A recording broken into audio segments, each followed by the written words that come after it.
감찬호 중앙일보 논설위원님 나오셨습니다. 네, 안녕하십니까. 예. 우리 논설위원님. 네. 지난번 특종 내셨던데요?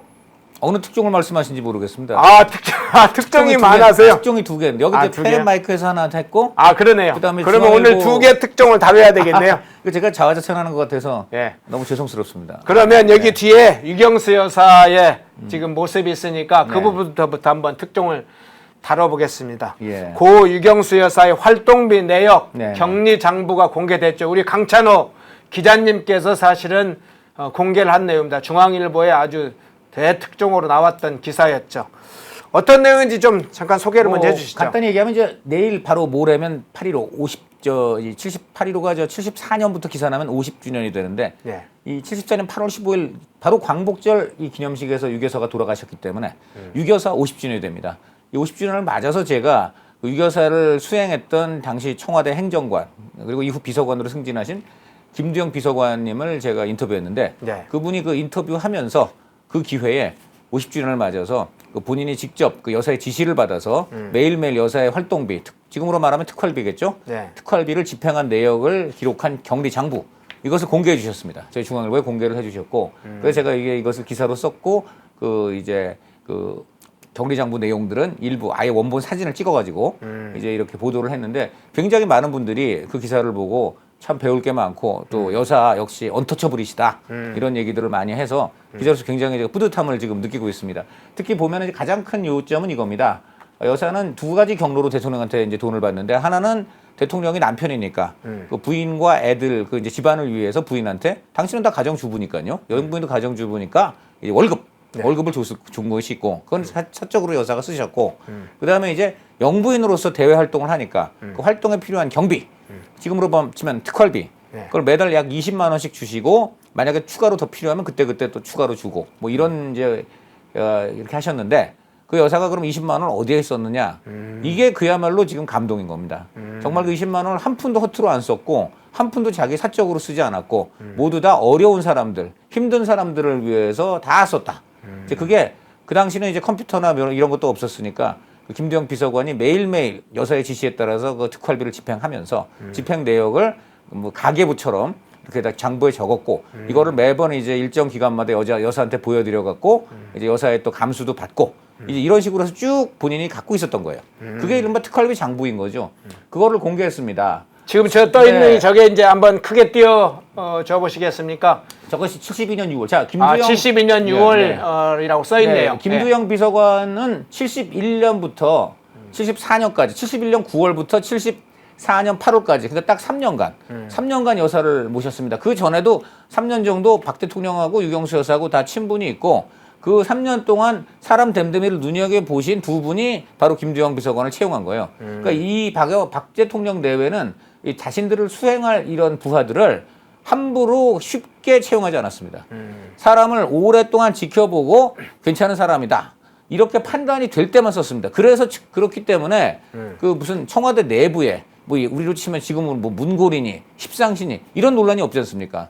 단지 이제 권력 투쟁으로 뭐 차지철, 김재규 이런 사람들의 논란이 있었지만 그 박정희 대통령이나 유경수 여사를 지근거리에서 수행하는 이런 비서 행정관들 이런 사람들 지금 논란이 난 적이 없지 않습니까? 그게 다 저런 이유가 있는 겁니다. 그런데 이제 그거 아까 말한 그 내용을 다시 이렇게 아까 거 다시 한번 좀 보여주시죠.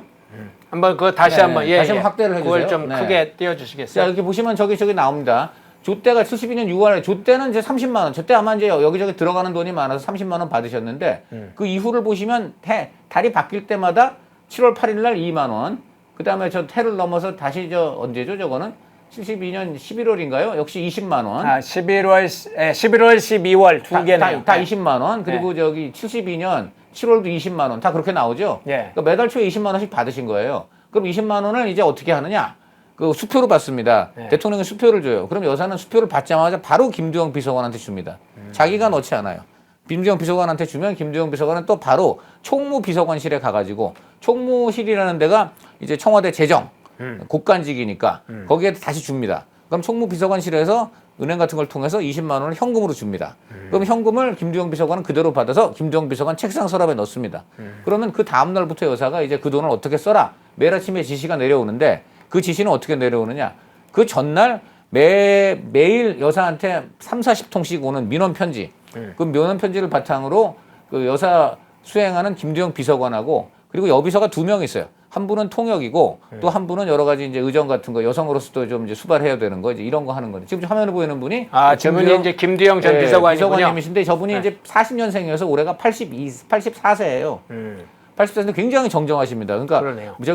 혹시 기억이 흐릿하시고 뭐 이럴까봐 조금 걱정했는데 굉장히 건강 관리를 잘하셔가지고 아주 기억이 또렷하시고 아주 그 분명하십니다. 굉장히 우선 건강 관리 잘하신 것도 참 저희가 그 축복인데 다시 그래서 아까 돌아가면 그 이제 이 김두영 비서관하고 그 비서들이 매일 40여 통씩 민원 편지를 보면 딱한 내용이 많아요. 그럼 그거를 다 저 여사 앞으로 뭐 예를 들어 뭐 신당동에 뭐 할머니 뭐 지금 자녀도 없는데 굶고 계신다고 하고 그 뒤에 그 보고서 뒤에 원본 편지 그대로 붙입니다. 그러니까 절대 어떤 가공을 하지 않아요. 그 원본 편지 그대로 붙이고 또 어디 뭐 저 어디 공공 여중 뭐 3년생 뭐 집안이 가난해서 학비가 없어갖고 잘못하면 지금 어떤 그 좀 정학을 학교를 못 다니게 될 상황이라고 편지가 왔습니다. 뭐 이런 식으로 딱딱딱 요점을 추려서 뒤에 원본 편지를 붙여서 저녁에 여사 방 쪽에다가 보고서를 올립니다. 그럼 여사가 저녁을 드시고 나서 그러고 이제 그 보고서를 다 봅니다. 그리고 그 중에서 특히 야 이거는 빨리 도와줘야 되겠다 싶은 사람을 본인이 이 중에 누구 분한테 내일 얼마씩 드리세요라고 지시를 내립니다. 그래서 저걸 다시 한번 좀 확대해 보시면은 다 나오는 겁니다. 저기에 뭐 예를 들어 여기 어디 보면은 뭐 오중엽, 이동영 뭐 이런 분들 있잖아요. 이런 뭐 또 그다음에 어느 학교에서 지금 급식비가 어렵대더라. 그때는 뭐 급식하기도 어려웠잖아요.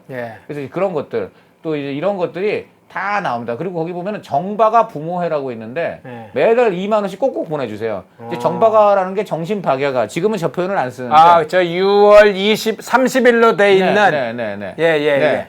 저기 그리고 또 보시면은 그 정바가 부모 이렇게 써 있네요. 정바가 부모회 2만 원, 20만 원, 2만 원 적혀 있잖아요 지출에. 그리고 그 위에 넷째 위쯤 올라가시면은 성남 서산군의 이모 씨 나환자. 저분한테도 5천 원 보내주세요. 여사가 특히 나환자분들 그때는 나환자라고도 안 부르고 뭐 정말 표현이 그렇습니다. 문둥이라고 옛날에는 그 당시에 이제 어떤 속설이 있었냐면 만지면은 그 사람 몸 만지면은 옵는다. 이 속설이 전염된다는 그런 그래서 이분들이 소록돈이 뭐니 이런데 다 그야말로 격리돼 있었습니다. 아무도 안 찾아갔는데 여사는 전국 77개 나환자 다 찾아다녔고 그다음에 그때만 해도 만지면 옵는다 속설이 있었는데도 여사가 스스럼 없이 손을 잡고 안아주시고 그리고 그때 나환자들이 여사님이 오셨으니까 너무 고마워서 드릴 게 없고 저희가 재배한 사과 몇 알을 저희들이 드릴 게 이거밖에 없습니다. 그러니까 저도 약간 눈물이 나는데 거기서 바로 덥석 배워무신 거예요. 그 당시만 해도 나환자가 뭐 지은 작물도 사람들이 안 먹었어요. 근데 여사가 바로 거기서 덥석 배우면서 너무 맛있다고 그 순간 그 나환자들이 정말 펑펑 울었죠. 펑펑 울었다고 합니다. 저도 약간 눈물이 납니다. 그래서 그 워낙 나환자들을 이렇게 챙기시다 보니까 그 여사 돌아가셨을 때 전국의 나환자들이 다 모여가지고 그 추모를 하고 그 추모 모임까지 했어요. 그리고 그때 그 나환자 출신 한하운 시인이 그 여사의 따뜻한 마음을 기리는 시도 그때 냈습니다. 정말 저도 지금 눈물이 나는데 그리고 이제 저렇게 해서 허투루 한 푼도 쓰지 않는데 지금 거 좀 확대 좀 해보세요. 저기 동그랗게 친 거는 영부인 옷감대라고 되어 있습니다. 그래서 누가 볼 때는 이거는 여사 쓴 거 아니에요. 바로 그 밑에 고대사학과 3년 뭐 정모양 적혀 있죠. 저게 바로 고대사학과 3년 2년인가 2년 정진영이요. 저분이 그때 이제 형편이 어렵다고 하니까 학비 3만 원 보낸 거예요. 저 다 저렇게 한 겁니다. 그리고 어깨동무 저것도 이제 그 당시 이제 그 본인이 운영하는 어깨동무 유경재단에서 아동교양지 어깨동무 만든 거 저거 구입해갖고 전국 어린이들한테 나눠주는 거죠 매달. 또 바로 밑에 정바가 부모회 또 그 밑에 서울의대 교수 학생 의료봉사 여기에는 또 의료봉사입니까 저게? 의료봉사라고 되어 있잖아요. 그러니까 8만 원. 그 당시에 여사가 지금 솔직히 맨날 대학 하면은 반정부 시위 많이 하는 데인데 그 당시에는 여사가 저렇게 대학생들하고 친했어요. 대학생들 무슨 사회봉사 한다 그러면 저렇게 기꺼이 돈을 주셨습니다. 적어도 강연도 여러 번 했다고 그러죠. 그럼요. 대단한 거예요. 그런데 저게 특히 저 중에서 유일하게 저거는 여사가 사적으로 쓴 거 아니냐? 저 7,000원 저거 빨간 거. 저거 영부인 옷감대. 저거는 제가 그 김두영 비서관이 저게 그때 내가 어디 썼더라 하고 최근에 기억을 더듬어 보신 거예요. 저 기억을 더듬고 주변에 물어보다가 답이 나왔는데 그때 청와대 주방에서 일하는 아주머니가 형편이 어렵다는 얘기를 들으시니까 여사가 그분한테 옷 좀 지어줘라 해가지고 자기가 옷감을 사는 데 썼다는 거죠. 영부인 옷감이 아니에요. 영부인을 그 모시던 형편이 어려운 그런 아주머님을 위한 그런 옷값이었다. 이제 이런 겁니다. 그래서 저런 식으로 다 해가지고 지금 저 얼마 전 저는 정말 천인공노할 그 발언이 3년 전에 노영민 네. 문재인 정부 문재인 청와대 비서실장 그때 영부인 특활비 논란도 했으니까 그때 국회에 나와서 뭐라 그런지 아세요? 역대 모든 대통령 특활비는 다 국가 기밀 사항이다. 비공개 사항이다. 자기가 그랬어요. 뭐가 도대체 저거 근데 지금 저렇게 영부인 여기는 다 기꺼이 저렇게 공개하지 않습니까? 공개해서 저렇게 법원에서 공개하라고 사실 지난번에 하기도 했잖아요. 그러니까요. 근데 끝까지 지금 뭐 3심까지 갈 거예요, 아마 저 사람들. 아니 그렇게 떳떳하고 죄가 없다면서 왜 공개를 못 합니까? 여사는 저렇게 유경수 여사 저렇게 공개하지 않습니까? 저는 그래서 저게 제일 저는 아주 가증스럽습니다. 네. 아니 자기들이 그래요. 무슨 우리 김정수 여사가 특활비로 비싼 옷 샀다는 말이냐? 거짓말이다. 여사를 음해하는 것이다. 아니 그럼 간단하잖아. 그럼 특활비 내가 공개하면 될 거 아니에요. 저렇게 유경수 여사처럼 공개해가지고 정말 사적으로 안 쓰셨구나. 저도 김정수 여사가 특활비로 안 썼으면 좋겠어요. 그리고 특활비 안 쓴 내용 당당하게 공개해서 결백을 입증하면 될 거라고 봐요. 그런데 더군다나 이렇게 더구나 선례가 있잖아요. 선배 영부인이 저렇게 다 기록해가지고 한 거를 공개했잖아. 왜 공개를 못 합니까? 뭐 그렇게 희한한 게 있다고?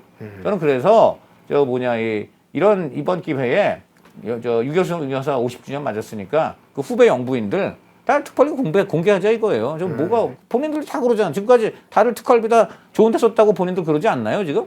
그럼 공개하면 그만이지. 네, 그렇습니다. 네. 네.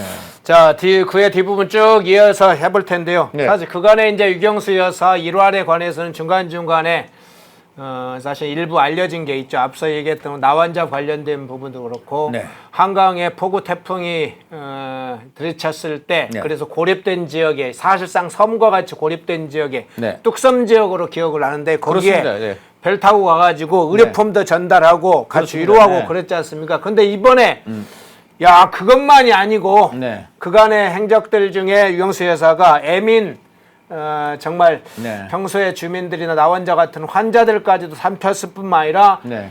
격리 장부가 공개되는 걸 보니까 그런 정도가 아니라 빈민가, 나환자, 가난한 학생, 공익단체, 대학생, 의료 봉사활동 지금 이런 것까지 아주 활동폭이 굉장히 넓었네요. 굉장히 넓습니다. 그러니까 그때 그때 기사에도 썼습니다만은 그 국민들이 그때는 굉장히 어려울 때지 않습니까? 네. 그때는 굉장히 어렵고 그때는 서울에 올라온 젊은이들이 거적대기 입고 무슨 토굴 같은 데서 살고 그랬어요. 근데 그런 사람들이 워낙 힘들다 보니까 이 최고 권력한테 하소연하고 싶은데 그때 세간에 퍼진 소문이 박정희 대통령보다 유경수 여사한테 편지하면 빠르게 잘 된다. 왜냐하면 박정희 대통령한테 하게 되면 당장 그거는 이제 민정수석실에서 체크를 하고 예. 여러 가지 공적인 절차를 거치고 또 대통령이 워낙 큰 국정 사안을 많이 다루는데 예를 들어 쌀 한 가마에 갖다 주고 이런 것까지 지시하기 시간이 좀 없지 않습니까? 네. 그러니까 이제 이런 것들은 여사한테 말씀드리면은 근데 굉장히 보니까 피드백이 빠르고 실질적으로 있더라. 이게 소문 난 거. 소문이 안 날 수가 없어요.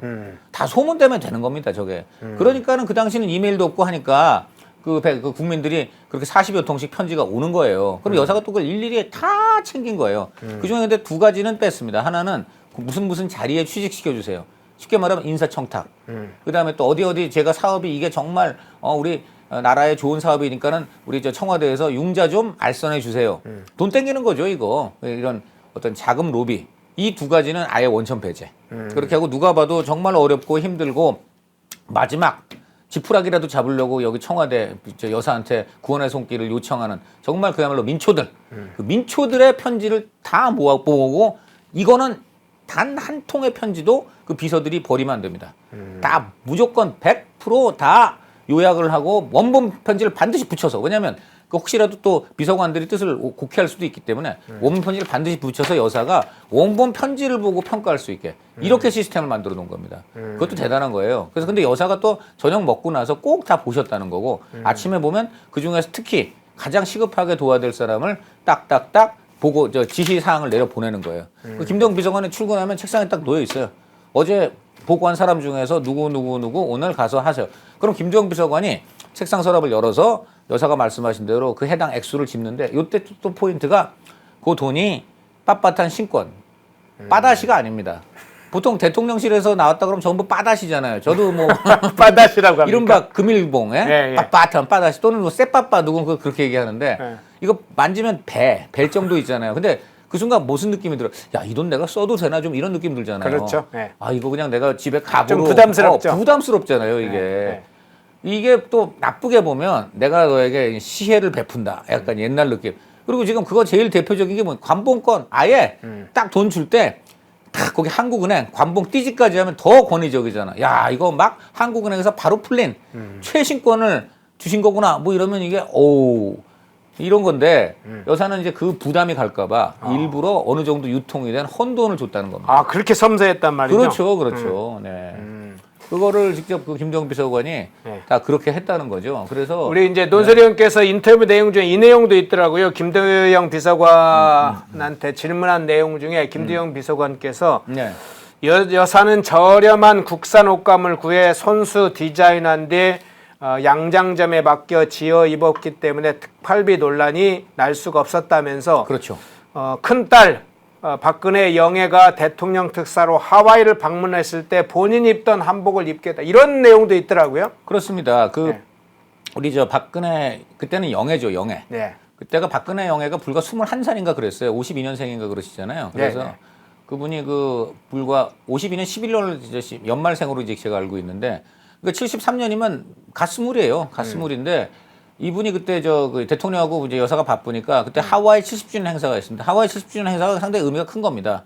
우리나라 그 선조들이 그렇게 가난하고 못 살 때 하와이에 그야말로 사탕수수 노예처럼 가가지고 거기서 그냥 피땀 흘려가지고 우리나라 미주 교민사회 첫 어떤 세대를 만들었잖아요. 그리고 그분들의 후원으로 이승만 대통령도 활동할 수 있었고 그러니까 하와이가 굉장히 우리 이민사와 우리 글로벌 코리아의 정말 중요한 거점이었던 것입니다. 그렇기 때문에 그 의미를 깊이 이제 박정희 청와대도 살펴가지고 두 분이 못 가니까 대신에 딸을 이제 특사로 대통령 특사로 보낸 건데요. 그 특사로 보낼 때 두 가지 의미가 있었습니다. 하나는 우선 비행기를 탈 때 당연히 지금처럼 무슨 대통령 특사니 뭐니 하면서 전용기 상상도 못해요. 그냥 대통령 휘장이 걸려 있는 전용기. 말도 안 되는 거고. 네. 그때 그러시더라고. 그때는 대통령도 나라가 힘이 없고 돈이 없어서 외국 갈 때 미국 정부가 주는 비행기 빌려 타고 아니면은 독일에서 보내온 비행기 타고 빌려 타고 그 다음에는 또 그런 게 없을 경우에는 일반 항공기에 1등석하고 거기 비즈니스 요 정도만 빌려서 일반 승객들하고 같이 갔어요. 그래서 이 경우에도 칼기를 일반 항공기 일반 승객들하고 같이 갔습니다. 그래서 이제 그때 이제 큰형애가 대통령 특사니까 이제 1등석 앉는데 그리고 본인도 수행안으로 옆에 앉고 이제 그랬는데 그 기억이 난다는 거예요. 이렇게 좀 비행기가 뜨고 이제 쭉 가다가 기장에 승객 여러분 안녕하십니까? 지금 이 비행기는 뭐 쫙 설명을 하잖아요. 지금 고도가 얼마고 뭐 기상이 얼마고 하와이에 언제 도착하겠습니다. 그리고 또 이 비행기는 지금 우리 대한민국 대통령의 큰따님 박근혜 영애가 지금 타고 계십니다. 이런 안내도 했다는 겁니다. 전용기를 타고 갔다면 그런 안내를 할 이유가 있습니까? 그 안내가 지금도 생생하다는 거고 그 기장이 나중에 이제 비행기가 어느 정도 이제 안전고도 들어선 다음에 1등석 쪽으로 와서 이제 인사를 드리고 그다음에 조종석을 한번 구경하시겠냐 그래서 박근혜 영애가 조종석에 가서 그 한번 부조종사석에 앉아서 이렇게 그 전방도 보고 이런 영상도 있습니다. 지금 있어요. 아, 그래요? 예, 있어요. 자, 그리고요. 그다음에 이제 그 아까 말씀하신 옷 문제인데요. 하와이 가면은 행사가 핵심적인 게 하와이 현지 정치인들, 그러니까 주지사라든가 우리가 교민사회에 영향을 미칠 수 있는 고위 공무원들, 그 하와이 주정부, 주의회 사람들 만나는 게 하나가 있을 것이고 또 하나가 당연히 우리 교민들의 환영 행사. 이런 두 가지 행사는 우리 영예가 뭘 입어야 되겠습니까? 한국을 상징하는 한복 입어야죠. 그렇죠. 중요한 예복이죠.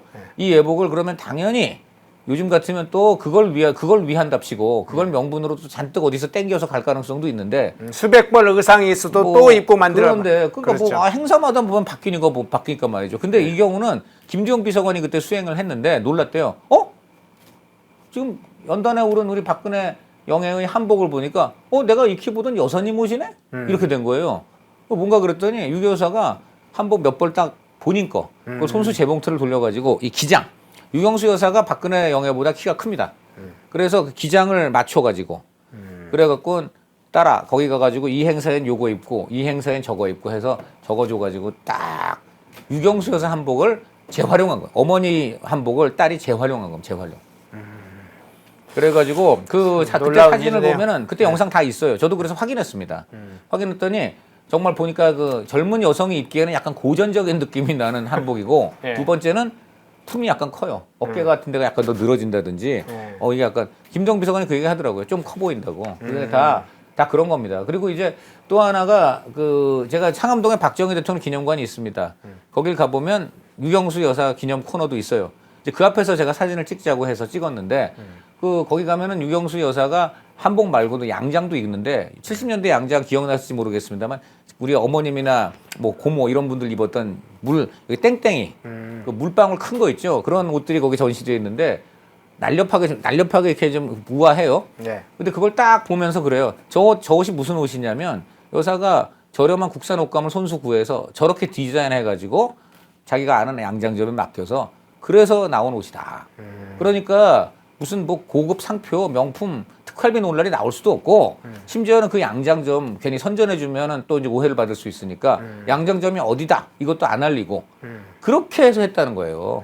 그러니까는 아까 말한 대로 이 20만 원씩 특활비 받았는데 옷감이라고 거기 적혀 있기는 유일하게 그것도 자기 위에 일하는 주방 아주머니 위에서 하는 그 옷감에나 썼지 특활비를 본인 옷값에 쓴 게 없는 겁니다. 쓸 만한 그렇게 큰 비용도 들지 않으니까. 그 여사가 어쨌든 청와대에 재봉틀도 두고 계셨다고 하니까 그런 거 아니겠습니까? 그래서 정말 그런 면에서 그 옷을 보니까 절로 이렇게 고개가 저도 숙여졌습니다. 예. 지금 박정희 대통령 시절에 공직에 있었던 분들이 지금 대부분은 세상을 떠나셨죠. 저도 올 초에 한번 이분들을 한번 어떤 분이 있는가 좀 찾아봤는데 국내에는 잘 안 찾아지더라고요. 미국에 네. 뭐 한 두세 분 정도 계시는 걸로 확인했는데 네. 마침 이제 김두영 전 지금 드리고 있는 전 비서관을 인터뷰를 하셨는데 어떻게 인터뷰를 하시게 됐어요? 그 PD님 아까 제가 보여준 그 책 사진 설명 그 책 사진 좀 띄워주세요. 네. 네. 요거 말고. 예. 여기 아니. 예. 네. 지금 저 책입니다. 가까이에서 본 인간 박정희, 인간 유경수. 저기 밑에 보시면 전 청와대 비서관 김두영 지음 나오죠. 예. 제가 이 책을 몇 년 전에 한번 읽었어요. 근데 이제 읽어보니까 그 굉장히 꾸밈 없이 굉장히 사실적으로 쓰셨어요. 그러니까 이제 기자들이 아무래도 이제 글을 많이 쓰고 읽다 보니까 그거는 알아요. 그러니까 이게 좀 과장했다, 꾸몄다 이런 글하고 뭐 글이 아름답거나 뭐 화려하진 않지만은 이거는 팩트만을 제대로 전달했다. 느낌이 오는 글이 있는데 정확히 후자였습니다. 우리 김두영 비서관 글에. 딱딱 사실만을 전하시더라고요. 근데 사실만을 전하는데 제가 읽으면서 그때도 눈물이 났습니다. 진짜. 아까 말한 그런 내용들이 다 들어있어요. 저 책에. 다 들어있습니다. 그래서 제가 이분이 진짜 정말 제대로 우리 인간 박정희, 인간 유경수를 모신 분이구나. 이제 제가 그렇게 노티스를 하고 있었죠. 그러다가 이번에 이제 50주년이 다가오니까 한번 이분을 인터뷰하고 싶다. 이런 느낌이 들어가지고 예. 제가 마치 박정희 기념관 분들 좀 알다 보니까 그분들하고 좀 부탁도 하고 해가지고 이제 말씀을 드렸어요. 그랬더니 어떻게 우리 김두영 비서관님도 제가 쓴 글을 좀 읽으셨나 봐요. 그러더니 그래요? 우리 강의원 거 알고 있다고. 예. 그러면 내가 좀 지금 용인에 살고 계십니다. 이제 근데 아무래도 이제 연세가 있으니까 거동이 그렇게 뭐 아주 쉽게 다니실 분은 아닌데 그래도 선뜻 아무래도 인터뷰도 또 상암동 박정희 대통령 기념관에서 하는 게 제일 좋지 않습니까? 그렇죠. 그래서 그 기념관 와주실 수 있겠냐고 하니까 흔쾌히 허락하셔서 지금 저렇게 우리 거기 가면은 우리 박정희 의경수 여사 저렇게 그 기념 박물관이 있습니다. 저기서 직접 저 옷이 바로 저게 그 지금 옷이에요. 그 한복인가요? 예전에 입었던? 한복도 있고 양장도 있어요. 저 양장도, 중간에 예. 주황색 저거는 양장이고요. 그러네. 저 왼쪽 거는 분홍색은 한복으로 보이는데 저게 다 유경수 여사가 손수 옷감만 구해갖고 디자인한 겁니다. 그거 보면 참 대단해요. 그 손재주도 대단히 있으신 거고 그 밑에 우리 유경수 여사 사진도 이렇게 보이는데 참 대단합니다. 그리고 요 바로 맞은편 우리 김정 비서관 등 쪽 이제 보이지 않는데 거긴 박정희 대통령 옷이 또 전시되어 있는데 그것도 대단한 게 거기 잠바 이런 게 있는데요. 그 잠바 이런 게 다 우리 김두영 비서관이 기증하신 거예요. 왜 기증을 하게 됐냐면 박정희 대통령이 그렇게 옷을 입다가 좀 시일이 지나면 우리 김두영 비서관이나 부하들한테 줬대요. 그래요? 김군이 입어라 그래갖고 줬대요. 그래서 지금 잠바도 있고 그다음에 양복도 한 두세 벌 있고 구두까지 주셨다고 합니다. 근데 구두는 당연히 국산이고 뒤축을 다 뒤축에 헐면은 또 뒤축을 붙여가지고 쓴 그런 것도 해서 우리 김두영 비서관이 했다고 합니다. 두 분이 참 검소하시고 그리고 이래서 이 김두영 비서관이 그날 저 인터뷰하면서 바로 내가 다 옛날에 이렇게 보시면서 바로 봤던 옷이 이렇게 걸려 있고 하니까 감개무량한 이제 그런 좀 상황이었습니다. 네. 네, 김정원님, 박정희 대통령 때는 모든 국민이 엄청 슬퍼했죠. 그때 저는 상당히 어렸었는데 나라가 무너지듯 울었습니다. 박 예. 대통령 아마 서거했을 때 네. 장면을 이야기 해주신 것 같고요. 네, 그렇습니다. 네, 문미원님, 유경수님 손에 낀 반지도 시장서 사신 반지라 하셨어요. 이렇게 해주셨고요. 네. 이웃사랑님, 명품 들은다고 인품이 사는 거 아님? 예. 본인이 명품이어야죠. 본인이. 그렇죠, 그렇죠. 해피하늘님, 유경수 여사님 눈물 나네요. 그토록 애족하시는 분이 계실까? 이렇게 해주셨고, 리안님, 친정 아버님이 돌아가실 적에 박정희 대통령께 큰 인물을 몰라봐서 미안하다 했다지요. 네. 예, 그렇게 얘기해 주셨네요. 근데 김대영 전 비서관 이야기 나온 김에 좀 한두 가지 더 여쭤볼게요. 네. 저 유경수 여사가 문세광의 총탄에 맞고 세상을 떠나실 때 그걸 직접 병원에 현장에 있었다고 그렇습니다. 있던데요. 그분이 그날은 이제 휴일이어서 비번이어갖고 예. 그때 국립국장 장충동 국립국장 여러분 아실 텐데 그때는 세종문화회관이 없었고 장충동 국립국장이 이제 국가 행사하는 거의 그 대부분의 무대였어요. 그래서 그날 박정희 대통령이 이제 거기서 기념식을 광복절 29주년 기념식 이제 연설도 하고 하는데 당연히 이제 여사도 옆에 참석하시지만은 여사를 수행했던 우리 김두영 비서관은 그날이 비번이고 그리고 그래갖고 집에서 그냥 TV를 보고 있어요. 이분이 집이 쌍문동이었어요 그때. 유경수 여사가 또 이 부하들을 참 아끼기 때문에 부하들 어떻게 사나 해가지고 한밤중에 그 쌍문동 집을 찾아간 일도 있습니다. 그리고 이렇게 사는구나 하고 또 김주영 비서관 부인도 격려해 주시고 그런 일도 있었다고 해요. 그래서 쌍문동에서 보고 있는데 TV 보고 있는데 갑자기 TV가 확 꺼지는 거예요. 이제 연설 도중에 문세광이 이제 튀어나와서 총 쏘고 하니까 그런 장면을 보이면 안 되니까는 그 중계가 일시 중단돼 버린 겁니다. 화면이 확 꺼져 버린 겁니다. 그때 전 국민이 다 놀랐을 겁니다. 그렇죠. 그러고 나서 좀 그런 다음에 그때 박 대통령이 정말 놀라운 게 유명한 얘기입니다만 거기서 총소리가 나니까 박 대통령 반사적으로 연단 아래로 이제 몸을 피하고 그다음에 여사가 이제 정말 그야말로 유탄에 맞으시고 난리가 났지만 이어서 이제 문세광이 결국 체포 제압되고 일단 상황이 정리되니까 바로 또 대통령이 일어나서 보통 그런 경우는 이번에 트럼프하고 상황이 어떻게 보면 비슷한데 다 이제 경호원이 데리고 경호원이 나가죠. 덤벼들어서 그냥 나가서 시기 중단돼요. 그렇죠. 근데 박 대통령은 여기서 트럼프와 박 대통령이 비교되는 겁니다. 트럼프는 그거 본인이 그냥 나 총 맞았는데도 난 건재해 이런 걸로 쇼를 했지만 박 대통령은 그게 아니에요. 그냥 숨어있다기보다 총탄을 피했다가 상황 정리되면 바로 일어나서 다시 시작하겠습니다. 그래서 아까 끊어진 부분을 그대로 다시 읽었어요. 문세광이 말고도 또 다른 어떤 그 조직의 다른 놈들이 또 거기 숨어 있을 수도 있을 가능성이 있음에도 박 대통령은 의연하게 연설을 계속했습니다. 이게 정말 대단합니다. 이게 트럼프하고도 비교가 안 되는 거예요. 완전 군인. 이게 이번에 많은 국민들이 트럼프 상황을 봤기 때문에 박 대통령의 그때 다시 연설을 한 게 얼마나 이게 정말 세계 어떤 지도자도 그런 용기와 의연함은 찾을 수 없습니다. 그렇지 않습니까? 지금? 그러네요. 미국 세계를 지배한다는 지금 미국 대통령 후보도 더군다나 그 당시 지지율 1위였던 대통령 후보도 일단 총탄 상황이 끝났으면 어떻게 보면 본인도 계속 연설을 할 수도 있었겠지만 그게 아니죠. 그냥 바로 그냥 경호원들 둘러싸여 해서 당연히 그냥 병원으로 일종의 도망을 가면서 단지 거기서 손 한 번 흔들었는데 이게 엄청난 이제 무슨 영웅처럼 비쳤지만 진짜 영웅은 박정희 대통령이죠. 그 의연함은. 자, 그런데 그 상황에서 이제 화면이 꺼지니까 김두영 비서관도 본능적으로 이거 뭔가 일이 났나 보다 하는데 아니나 다를까 바로 전화가 온 거예요. 청와대 쪽에서 비서관님 큰일 났으니까 빨리 지금 서울대 병원 응급실 가보세요. 이렇게 된 겁니다. 그래서 그냥 아마 김두영 비서관이 그냥 바로 즉각 이제 서울대 병원 응급실에 갔는데 그 응급실에 가니까 들어가 보니까는 아직 의사들이 안 온 상황이에요. 왜냐면 그날이 8일이니까 휴일 아닙니까? 그러니까 의사들이 대부분 집에서 쉬고 있다. 그때 급히 호출을 받았겠죠. 그래서 달려오고는 상황이니까 일단 당직 간호사가 그냥 여사를 어떻게 심폐소생하는 거예요. 여사가 침대 누워 있는데 간호사가 가슴 쪽에 이제 서가지고 계속 가슴을 내리 누르는 장면이 눈에 들어온 겁니다. 근데 그 간호사가 이 김주영 비서관이 들어오니까 딱 그러는 거예요. 환자분 다리를 들어 올려달라. 왜냐면 피가 계속 나는 상황에 여길 맞으셨거든, 여기 맞으셨는데 피가 이제 계속 나니까 지혈을 해야 되니까 그런 동시에 이제 의식을 잃고 그때는 이미 사실 혼수 상태 들어간 거죠. 그런데 거기서 이제 간호사는 마구 이제 심폐소생을 하는데 피가 어떻게든 덜 나게 하려면은 다리를 들어 올려 갖고는 피가 심장 쪽으로 모이게 하는 겁니다. 그대로 그냥 다리가 그냥 누워 있으면 여기저기 이게 피가 안 모이고 그대로 밖으로 나갈 수가 있는데 이 들어 올리면 다리 쪽에 있던 피가 쭉 내려가서 심장으로 모이면서 피가 이제 유출될 시간이 좀 더 지연이 되는 거죠.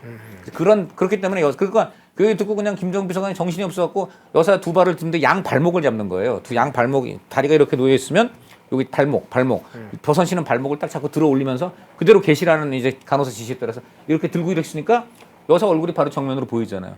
그러니까 이제 너무 놀라고 이제 그러니까 사모님 막 외쳤다고 해요. 그때는 영부인을 다 사모님이라고 다 불렀다고 합니다. 사모님 외치면 근데 여사가 눈 감고 아무 반응이 없으시다가 여러 번 사모님 외치면 이거만 하시다는 거예요. 가래 끌 듯. 얼마나 그 순간이 비감했겠습니까? 그래도 이제 김두영 비서관은 어떻게든 살려보려고 이제 사모님 그러는데 여사는 컥 하고 그 얼굴이 이제 단아한 얼굴인데 눈 감고 의식은 없는데 가래 끌 듯 컥 호흡이 곤란하니까.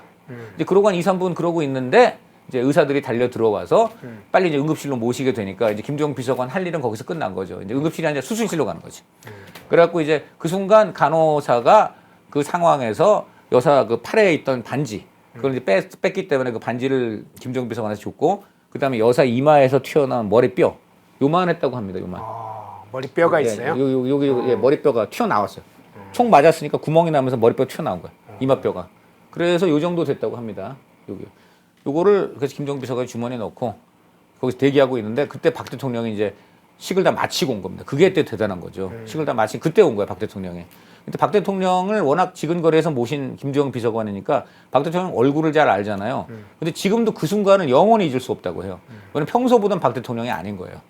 그때 원래 얼굴이 이분이 농사본부의 아들이라 그런지 거뭇거뭇한데 시꺼멓죠. 네, 그런데 시꺼먼 이분 얼굴이 그날은 샌 노랬답니다. 그리고 그때 그 표정이 이루 말할 수 없이 비참한 표정이고 그러니까 완전 샌 노라는 거 완전히 그야말로 정신이 반쯤 나간 거죠. 그래서 그때 이제 서울대 병원장에 내려왔고 그 대통령이 꼭 살려달라 요 말 하는 걸 자기가 봤고 그러고 나서 이제 그 비상이 떨어진 게 뭐냐면 여사가 피가 계속 이제 흐르니까 그 수혈 그래서 청와대 전 직원이 동원됐습니다. 여사가 AB형입니다. AB형 있는 그 AB형 혈액형 사람들 다 해갖고 전부 다 줄을 서가지고 수혈을 했다고 합니다. 그때 사실 수술을 하기는 했는데 수술이 딴 게 아니고요. 이미 상황은 끝났고 어떻게든 좀 돌아가시는 걸 지연시켜 보려고 계속 수혈만 하는 거예요. 수술이 아니라 수혈이야. 그래갖고 청와대 직원 중에 AB형은 다 줄을 서서 수혈을 했는데 결국은 7시에 수혈해도 이제는 안 되는 상황. 끝내 이제 돌아가시게 된 겁니다. 뭐 머리에 총알을 맞으셨으니까 뭐 방법이 없는 거고요. 근데 그 순간 이제 유명한 얘기가 하늘이 굉장히 샛노래졌다. 그때 굉장히 갑자기 하늘이 어둑어둑해지고 샛노래졌다. 그게 심지어 그때는 기사까지 났다고 합니다. 물론 자연현상이겠지만은 국민들의 심리, 또 우리 김두영 비서관의 심리, 이런 거하고 다 연관이 돼서 굉장히 그날 그 많은 인상, 심지어는 뭐 우리 언론계 대선배님이신 봉두환, 지금 대기자님도 그 최근 회고를 보니까 그날 그렇게 샛노래졌었다. 나도 기억이 난다. 하늘이 아주 그냥 이상했다. 이런 얘기를 하시더라고요. 정말 하늘도 그날 우는 것이 아니었나 하는 물론 자연현상이지만은 어떤 그런 해석이 나왔던 그런 상황이었는데 조금 더 제가 얘기를 이어드리면 그때 김두영 비서관이 사실은 이 두 분한테 정말 조카나 아들 같은 그런 좀 귀여움을 받았어요. 그렇군요. 이분이 왜냐면은 이 외대를 나오시고 그다음에 이제 유네스코 학생회 이런 활동을 많이 하시면서 청와대하고 이제 연을 맺으시게 됐는데 그때는 이제 대학생 사회 활동 많이 하는 대학생으로 연을 맺는데 굉장히 이제 이분이 어떤 보니까는 꾸밈이 없고 그다음에 딱 뭐 어떤 뭐 딱 보면은 그 시키는 거 저 어떤 그 뭐라 그럴까 뭐 사가 안 낀 거죠. 그러니까 딱 일을 시키면 그 일 그대로 하는 사람이다. 요걸 보신 거예요, 두 분이. 그래서 김군 하면서 마치 조카나 아들 대하듯 했다고 합니다. 그러다가 이 김두영 비서관은 청와대에서 일할 생각이 전혀 없었어요. 그때는 아시다시피 개발연대였기 때문에 그 다들 그 대기업이라든가 수출 그쪽은 그때는 막 그쪽으로 돈이 풀리던 때거든. 그래서 인재들이 그쪽으로 다 갔습니다. 이분도 그래서 대기업 아니면은 코트라 이런 데 가려고 했고 또 외대 영어과를 나왔기 때문에 더더욱 이제 그런 쪽으로 수요가 있었죠. 그런데도 여사하고 박 대통령이 속된 말로 꼬신 거예요. 너 일 잘하고 사람이 뭐 어떤 꾸밈이 없으니까 그렇게 보고 나서 결정한 거예요. 그래서 이분이 결국은 71년부터 여기저기 딴 데도 있다가 결국은 이제 제2부속실 이제 행정관으로 가게 된 것인데 그때 제2부속실이 참 단출한 겁니다. 이분 한 분밖에 없어요, 행정관. 그리고 여사 여비서 2명인데 한 분은 통역이기 때문에 대통령 일도 해요. 그러니까 결국 그 비서실이 제2부속실이라는 게 인원이 2.5명밖에 없는 거예요. 그게 다예요, 그게 다. 그리고 사실 거의 대부분의 일은 김두영 비서관 한 분만 데리고 여사가 다 했습니다. 그러니까 그 정도로 단출한 거예요. 그러니까 지금 또 제2부속실 만들어가지고 뭐 몇 명을 할지 모르겠습니다만은 그 여사가 정말 마음가짐이 있으시면은 한두 명만 있어도 그렇게 우리 국민을 껴안을 수 있다. 그걸 모범을 보여주신 게 우리 유경수 여사십니다. 네. 그 생전에 유경수 여사는 왜 청와대 안에 야당, 네. 청와대 그렇습니다. 야당 이렇게 불리기도 네. 했잖아요. 그렇습니다. 김두영 전 비서관은 그 부분에 대해서는 어떤 회고를 하던가요? 그러니까 이제 여사가 늘 보면은 가장 저는 이 말이 와닿았습니다. 듣기 싫은 소리를 듣기 싫어하지 않으셨다. 이게 참 대단한 거 아닙니까? 그러니까 쓴소리를 달게 들으셨다 이런 얘기고 반대로 단소리는 쓰게 거부하셨다. 무슨 얘기냐면 뭐 참모들이 여사님 칭찬하고 싶잖아요. 여사님 오늘 참 멋지셨어요. 뭐 가니까 그냥 온 국민이 박수를 막 쳤습니다. 막 이러면은 여사가 씩 웃으면서 마음에 없는 얘기 하지 마. 그래요? 진짜요. 마음에 없는 얘기 하지 마. 그러는 거예요. 그리고 과잉충성하지 마. 그런 말을 엄청 많이 하셨대요. 네. 그리고 여사가 참 처신이 대단하신 게 뭐 대통령 없이 본인만 혼자 가는 행사. 네. 그런데 가면 다들 와 우리 유경수 여사님이다 뭐 하면 그때는 손을 흔들어서 이렇게 이제 응대를 했는데 대통령하고 갈 때는 대통령만이 손을 흔들 수 있다. 본인은 절대 손을 안 흔들어요. 그렇군요. 본인은 손을 흔들지 않고 누가 뭐 여사님 하면 그냥 요 정도. 어떤 분은 대통령 앞에 가는 영부인도 바로 있었는데요. 그겁니다. 이분은 네. 손도 그렇게 안 했고 그다음에 네. 앞으로 가는 건 제가 그 인터뷰하면서 참 제일 많이 들은 말이 네. 상상도 못할 일입니다예요. 그러니까 제가 이제 인터뷰하면서 요즘 영부인들 처신하고 비교를 해야 되니까 몇 가지 질문을 했어요. 대표적으로 우리 이제 김정숙 여사는 남편하고 해외 출국장에서 남편보다 먼저 앞서 걸어서 논란이 되었는데요. 하고 그냥 그렇게 얘기하면 유 여사 때는 상상도 못할 일입니다. 그다음 둘째, 지금 비싼 뭐 샤넬이니 뭐니 해가지고 전 영부인은 특활비 논란에 휘말렸습니다. 상상도 못할 일입니다. 그다음에 사실 상상할 수 없는 일이죠. 저희도. 그다음에 우리 현 영부인은 또 네. 명품백 선물 논란도 있어서 이게 검찰 조사까지 받는 안타까운 일이 벌어졌는데 상상도 못할. 저 상상도 못할 사진이 이제 떠 있네요. 그러니까 지금 자, 보세요. 그거 좀 예. 크게 한번 네, 다시 한번 네, 띄워주세요. 네. 저 문재인 전 대통령이 저거는, 뒤에 대통령이 네. 있고, 야, 저거는 다른 모르는 나라 사람들이 보면 네. 대한민국은 여성 대통령이 있고 뒤에 남편이 이제 퍼스트 젠틀맨이라 그러거든요. 네. 이제 그런 나라인가 보다. 저 누가 봐도 저렇지 않습니까? 예, 그래서 이런데 여사는 아까도 얘기했지만 저렇게 손도 안 흔들었다는 거고 반드시 세네 발짝 뒤로 간 것이고 그다음에 제가 김주영 비서관이 책에서 회고하기로는 여사께서는 어떤 차를 타고 갈 때 혹여라도 국민들이 오만하게 볼까봐 등받이도 안 기댔대요. 항상 이러고 갔다는 거예요. 차에서도. 그래요? 네. 차에서도 그 정도로 처신을 늘 이제 국민을 생각하고 또 남편의 권위를 생각하고 이제 저렇게 처신하셨기 때문에 그 논란이 날 수가 없었다는 거고 이 얘기 지금 많은 분들이 하는데 박 대통령 싫어하는 분들, 뭐 좌파 분들 이런 분들 중에도 유경수 여사 욕하는 사람은 없어요. 그렇죠. 그리고 제가 이 기사를 썼는데 이 기사 가지고 뭐 트집 잡고 하는 그런 댓글을 보기도 굉장히 어려웠습니다. 네. 그 정도로 제가 볼 때는 우리 지금 좌우를 넘어서 우리 여사의 처신에 대해서는 온 국민적인 합의가 있다. 참 우아하고. 그리고 참 이것도 지금 다시 재조명되는 상황인데 여사 돌아가실 때 연세가 49세였습니다. 49세. 그러니까 여사가 또 처음에 영부인 역할을 하시게 된 게 61년 이제 박정희 대통령이 5.16 하고 국가재건 최고회의 의장 그때부터 사실은 영부인인데 그때 연배는요 불과 36세예요. 그러니까 36세부터 49세 동안 요 나이인데 우리나라 지금 30대 40대 여성이에요. 그런데 지금 30대 40대 여성에게서 저런 모습을 보기 참 어렵지 않습니까? 그리고 역대 영부인 중에 가장 어린 나이에 영부인이 되셨고 가장 어린 나이에 돌아가셨습니다. 그럼에도 불구하고 무게감과 권위는 다른 모든 영부인을 합쳐도 아마 안 될 것 같습니다. 저는 그런 점에서 여사가 참 정말 대단하신 분이라는 것을 알고는 있었는데 이번에 이제 김두영 비서관 인터뷰와 격리 장부를 통해서 더더욱 이제 그것이 구체적으로 어떤 분이셨나가 이렇게 저도 이제 알게 되어서 개인적으로 굉장히 참 좋은 배움의 기회가 됐다. 그리고 어느 때보다도 뜻깊은 여사 50주년이 된 것 같다. 좀 이런 생각이 듭니다. 사실은 이제 유경수 여사 할 얘기가 좀 사실 많은데 아직도 네. 좀 아쉽습니다. 시간이 좀 많이 지나서 다른 이슈를 해야 되기 때문에 이 질문을 마지막 질문으로 하겠습니다. 유경수 여사가 한 대학에 강연이 갔다고 그러죠. 외대 강연도 했고 다른 그렇죠. 몇 개의 대학에 강연을 했는데 그때 이런 질문을 했다고 그러죠. 한 학생이 일어나서 여사님은 박정희 대통령과 부부싸움을 합니까? 또 부부싸움을 할 텐데요. 뭐 부부싸움 하시는가 이렇게 물어봤어요. 네, 그랬더니 네. 유경수 여사가 육박전을 합니다. 그랬다고 그래요. 그렇죠, 그렇죠. 네. 예. 근데 서거 지금 50년이 된 유경수 여사, 50년이 지났는데도 네. 유교사에 대한 품위, 저 청렴함, 네. 소박함, 그런 어려운 사람들을 살피는 마음, 이런 거에 대한 존경이나 높은 평가는 여전히 계속되는데 네. 그 비결은 진짜 뭐라고 보세요? 그러니까 저그 김정 비서는 그 얘기를 하시더라고요. 그 어머님 이경영 여사부터가 예. 굉장히 이제 어머님 이경영 여사 정도 되면 그때는 벌써 이제 조선시대 말기, 일제시대 사신 분이잖아요. 근데 그 집안이 또 굉장히 아시다시피 그 부유한 충청북도의 부유한 집안이죠. 육종관 씨라고. 예, 지주 집안이라고 네, 그러죠. 그 당시에 뷰익 자동차를 몰고 다녔다고 합니다. 네. 지금 같으면 정말 상상도 못할 만큼의 그 어떤 지방의 아주 유지 그리고 부호인데 그러면 그 이경영 여사 그분도 아주 부호의 만하님 아니십니까? 그런데 이분이 굉장히 아랫사람들을 측은하게 여기고 측은지심이 대단하셨다는 거예요. 그게 굉장히 인품과 또 그런 그 아랫사람들에 대한 그 동정심이 많은 그런 어머니셨다는 거예요. 그 어릴 때부터 보고 배운 거예요. 그래서 그 우리 그 김두영 비서관은 간단히 말해서 측은지심이 있는 분이셨다는 거예요.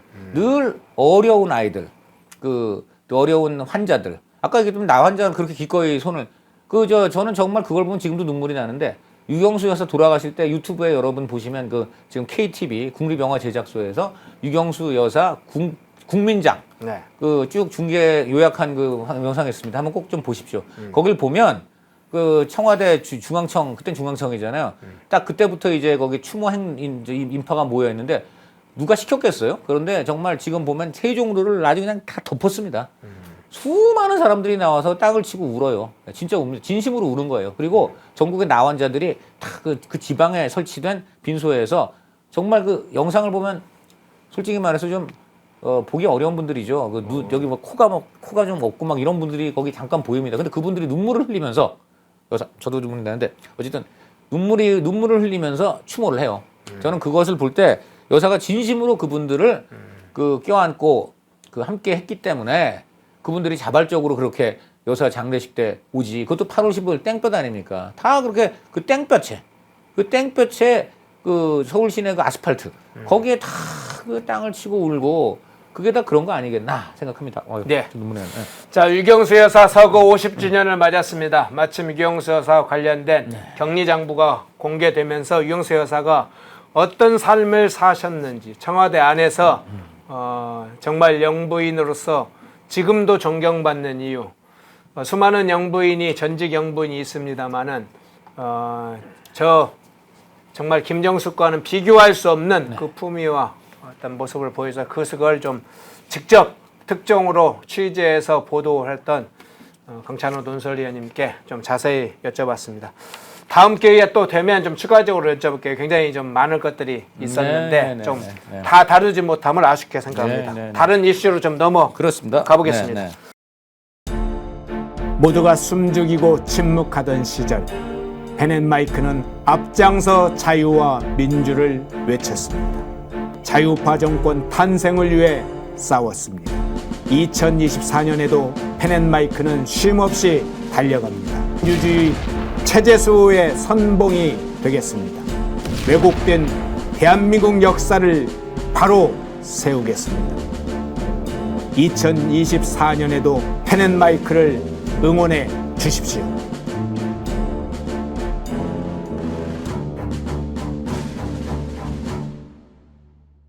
인터넷 검색창에 펜앤마켓을 검색해 주세요.